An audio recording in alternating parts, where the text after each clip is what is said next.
ইসলামকে অবমাননা করার জন্য আমরা এখন রাস্তা নিয়েছি। ইনশাআল্লাহ আপনারা দেখার সুযোগ করে দেবেন ইনশাআল্লাহ।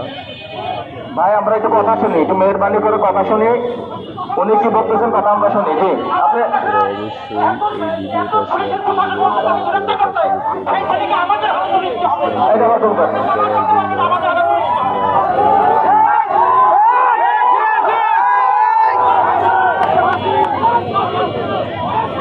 একটু শান্ত হন, শান্ত হন, শান্ত হন।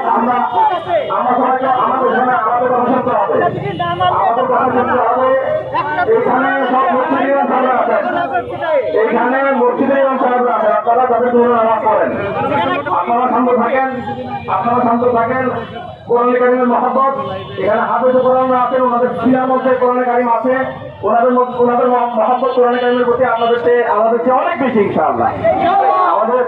আমাদের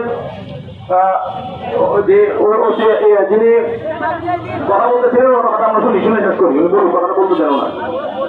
জি ভাই, আমরা ধৃত আসামির বিরুদ্ধে যেন সর্বোচ্চ আইনানুগ ব্যবস্থা নেওয়ার প্রক্রিয়া চলমান আছে, এই বিষয়টা আপনাদেরকে জানাই, আপনাদেরকে আমরা নিশ্চিত করতে চাই এবং আপনাদের